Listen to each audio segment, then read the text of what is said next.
What's up guys, I'm Beastfury and I'm here to give you a comprehensive video guide to the Carnage Marauder. In this video, I'll go over how effective Carnage is on each Nightmare and Hard Mode TOS and Ravagers fight, each optimal utility build for each of those fights, the Clipping Marauder rotation, the AoE rotation, and show you some dummy videos of both of those rotations in action. Now, as a disclaimer, this video is aimed at high-tier PvE content, so PvPers and lowbies need not mind this video. Also, the Clipping Marauder rotation really only works well in a raid setting with relatively low server lag and high alacrity. Now, as you can see here, my server lag stays relatively low. It was jumping around a little earlier up to about 40 ms. Oh, there it goes. But it stays relatively around that range, so that's a good range for you to be in. And if we open up my character sheet, you'll see I run with 679 accuracy, 1346 crit, and 847 alacrity. Now, some theory crafters swear by having over the accuracy cap, but I can tell you from experience that you will never miss an interrupt, and only once in a blue moon will you ever actually miss an ability. So take that as you will. If you are still going to run over the accuracy cap, then I suggest dropping about, I believe it's 22 points of crit in order to pick up the extra points of accuracy. Now, if you don't believe in my methods, then I will kindly direct you to parsley.io, where I currently hold almost all the top Marauder parses. For a dummy parse, I did my first one yesterday in about 2 years, and came up with the second highest parse for Carnage Marauders, even though I have absurdly low crit rate compared to all the other Marauders around me. So, link to that parse is in the description below, because for whatever reason it's not actually uploading onto the board. So, whatever, it is what it is. So it's in the description below. Lastly, if you feel like only looking at certain parts of this video, you can go ahead and hit one of the links to that section now.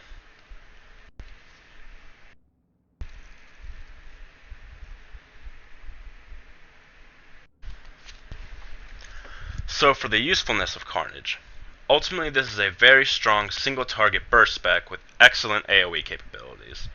Fights where you want to strongly consider using this spec over Annihilation are Firebrand Stormcaller, Colonel Vorgath, EC Kephis, Riding Horror, Op 9, Terror from Beyond, Dash Rude, Titan 6, Thrasher if you're on ad duty, Ops Chief, Olok, Styrak, Draxus, Grobthok, Corruptor Zero, Brontis, Bestia, Calpheus, Raptus, Sparky ad duty, TOS commanders, and Revan. Other fights that are arguable for using Carnage over Annihilation are Toth and Zorn, Kephis and Terror from Beyond, and Malifar. Other fights typically have enough uptime and lack of target switching or more movement involved, making Annihilation typically outperform Carnage. Overall though, Carnage is a dominating spec due to its superior target switching and burst over Annihilation. Moving on to utilities. So for the standard build, you're going to take Cloak of Carnage, or Jedi Enforcer, Brazen, or Stoic, Cloak of Rage, or Jedi Crusader, Defensive Roll, Relentless, or Ardor, and Unbound, or Enduring. The last point is personal preference, but I like Thirst for Rage. That even though a lot of people like to use extra movement ability, this build is going to be used more for fights where you really don't need anything like that. So having that extra rage is useful for the extra massacre spam to pump out that extra DPS. This build is going to be something that you're going to want to use on Toth and Zorn, TFB Kephis, Dreadguards, Thrasher ad duty, Ops Chief, Cartel Warlords, Nephra, Raptus, Bulo, Master Blaster, Koratani, and Sword Squadron. For the AoE build, we've got Cloak of Carnage, Jedi Enforcer, Brazen, or Stoic, Cloak of Rage, or Jedi Crusader, Pathcarver, or Trailblazer, Defensive Roll, Relentless, or Ardor, and Unbound, or Enduring. You're going to use this on EC Kephis, Riding Horror, Dash Rude, Titan 6, Draxus, Grobthok, Corruptor Zero, Bestia, Calpheus, Sparky Ad Duty, Malifar, and Commanders. Now for the Cloak of Pain builds. With this build, we have 3 different options. So to start out with, we got Cloak of Carnage, or Jedi Enforcer, Cloak of Rage, or Jedi Crusader, Brazen, or Stoic, Defensive Roll, Relentless, or Ardor, Cloak of Annihilation, or Jedi Promulgator, and Unbound, or Enduring. And you're going to use this Cloak of Pain build on Styrak, and 1 option for Brontis, and also for Underlurker. For your second option for your Cloak of Pain build, basically it's the same thing, but we replaced Unbound with Inexorable. Now, for this is really your second option for Brontis, and personally this is what I run for Nightmare Brontis. And this is also the build you want to run for Hard Mode Revan. And for the last Cloak of Pain build, we put that last point into Thirst for Rage. Ultimately, you're going to run this build on Terror from Beyond, Olok, and Tyrans. Now we have the AoE Cloak of Pain hybrid build. For this, we take Cloak of Carnage, or Jedi Enforcer, Cloak of Rage, or Jedi Crusader, Brazen, or Stoic, Pathcarver, or Trailblazer, Defensive Roll, Relentless, or Ardor, and Cloak of Annihilation, or Jedi Promulgator. And this build you're going to use on Firebrand Stormcaller, Torque, and Colonel Borgath. And last but not least, we have the Hateful and Dreadful Entity and Dreadmaster build. For this, we take Cloak of Carnage, or Jedi Enforcer, Cloak of Rage, or Jedi Crusader, Brazen, or Stoic, Defensive Roll, Relentless, or Ardor, Expunging Camouflage, and Cloak of Annihilation, or Jedi Promulgator. Now, that leaves out 1 fight, Operator 9. Ultimately, with that fight, you kind of have 2 free points because you don't need Relentless or Unbound. So, it's kind of just do whatever you want. You can put it in a Thirst for Rage, you can put it really anywhere. You can keep it in Brooding even if you want. You really don't have a place to put that last point. So, it is what it is. So now we're 1 step closer to the good stuff, the rotation of the Clipping Marauder. But first let's go over exactly what clipping is. In this rotation there are 2 types of clips. The first is the clipping of Ravage. So how this works is the last point of damage Ravage registers is at 0.3 seconds left in the channel. This is the same for whether you're under Berserk or not. What this means is you can actually move on to your next ability at that 0.3 second mark. This increases your APMs, and as any parser should know, more APMs means more DPS. The second type of clip involves the manipulation of activation times of 2 abilities, Vicious Throw and Dual Saber Throw, or Dispatch and Twin Saber Throw if you're pub side. With these 2 abilities, the registration of damage occurs at a point long enough away from the activation that you are able to actually hit Gore in the middle of the GCD to not only get that ability into the Gore window, but still be able to fit 2 more moves into it as well, giving a massive increase to your DPS. You'll have to play around with it a little bit in order to get the timing right, but once you're practiced enough, you can basically just kind of feel when you need to use it. So now let's move into the rotation. So you're going to go Charge, hit your Berserk, Massacre, Battering Assault, hit the rest of your buffs, Frenzy, Adrenal, and Bloodthirst. Then you're going to hit your Vicious Throw and clip it into your Gore window. Visually, when you're looking at your character, you're going to throw your lightsaber, and then right before it hits your target is when you want to hit that Gore. Then you're going to Ravage, making sure to clip it at that 0.3 second mark. Then you hit Devastating Blast. Then you're going to hit Dual Saber Throw, which will use your last stack of Berserk and give you that nice little decreased cooldown time for Dual Saber Throw. Then you're going to hit 2 Massacres. Battering Assault will then come off cooldown, and you're going to be desperately needing Rage at that point, so you're going to hit that. Then you're going to hit Gore, Massacre, Devastating Blast, and then move into your priority. Pub side terminology, you're going to go Leap, Zen, Blade Rush, Zealous Strike, and then hit your buffs, Valor's Call, Adrenal, Inspiration. Clip your Dispatch into your Precision window, Blade Dance, Clashing Blast, Twin Saber Throw, 2 Blade Rushes, Zealous Strike, Precision, Blade Rush, Clashing Blast, and then move into your priorities. So now we're in the priority section. So anytime you're in between gore windows, and obviously after your opener, you're going to be in the build-up section. This is the section where you're going to try to regain your buffs, regain rage, also kind of try to deal some damage to alleviate some of the DPS you're going to lose from not having that spikiness of your gore. So first priority is Massacre. This is going to get you Fury, this is going to get you your Execute buff, and this is going to get you your Slaughter buff off of the automatic Ataru form strikes. Basically, if you have the rage to spend, hit Massacre. If you're kind of getting close to a gore window and you might be kind of running low on rage, you may not want to hit Massacre. You might want to hit an Assault. Next is Battering Assault. Battering Assault is amazing under Berserk. You always want to try to time up a Berserk to hit Battering Assault and then get that rage and get that reduced cooldown, because that's going to be the main way you're going to get your rage, and more rage means more Massacre spam, which means more DPS. Next is Dual Saber Throw. Now, if you're within 1 or 2 GCDs of your next gore window, and you don't have a Vicious Throw proc, then you may want to consider actually holding off your Dual Saber Throw so that you can clip it into your gore window for that extra DPS gain. If not, if you're got a bit of time between your next gore window, or you know that you're going to have a Vicious Throw proc in your next gore window, then you're better off just using your Dual Saber Throw to get yourself some rage, get more Fury from more Massacre spam, and all that good stuff. Last is Assault.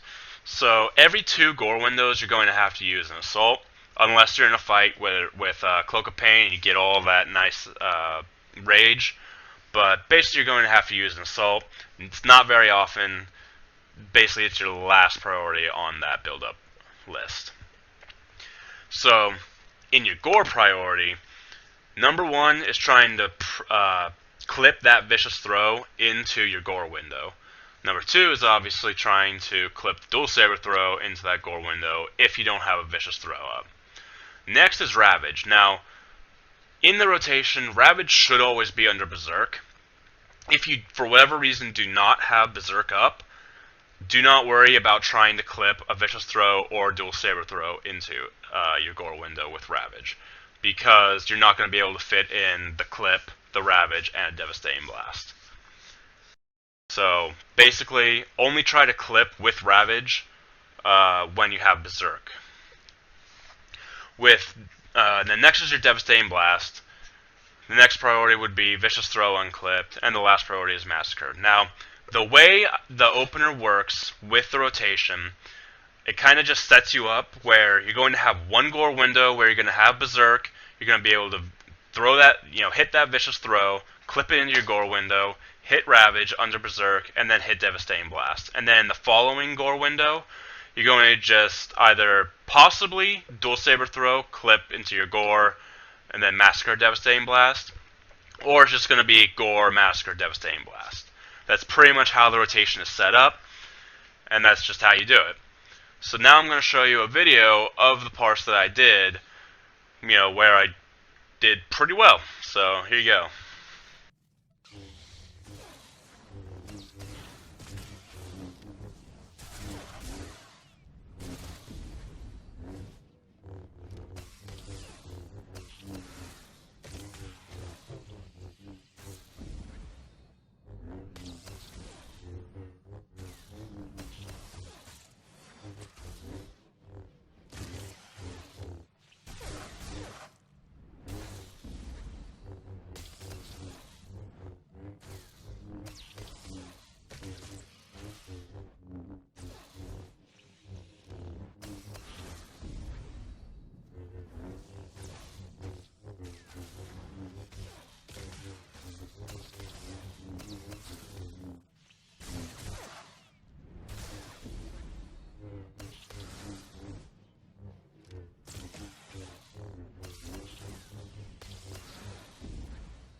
And last is your AoE target rotation. So with this, you're going to want to be hitting at least 3 guys, and you're going to want to pair this with a AoE utility build where you take the Trailblazer or Pathcarver utilities for that extra 25% Sweeping Slash damage. So with this rotation, Sweeping Slash pretty much replaces all of your Rage Spenders, leaving only Sweeping Slash and your Rage Builders. Now, with Sweeping Slash, you are going to need to position in order to hit all of your targets, but once you kind of get that down, you're going to reap in a massive amount of DPS. So, in your build-up priority, the most important move is Sweeping Slash. Next is Battering Assault. Same with the single target priority. Try to get under Berserk, but use it for that rage. Again, with Dual Saber Throw, try to clip it into your gore window if you're within 1 or 2 GCDs of it. If not, then just use it. And number 4, again, is Assault. In your gore priority, the gore priority changes a little bit. Because you're going to be hitting multiple targets, a clipped Dual Saber Throw is going to be more valuable than a clipped Vicious Throw. At the same time, you still want to clip a Vicious Throw if you have it, and Dual Saber Throw is on cooldown. Other than that, Sweeping Slash is your highest priority in your gore window. It's not worth hitting Vicious Throw or Dual Saber Throw in your gore window when you can just hit Sweeping Slash. So, now I have a video of me doing a little dummy parse with this AoE rotation. It's on the low health dummy, just really quick, just to kind of show you what I'm talking about.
So, there you have it. My guide to the dankest of Carnage DPS.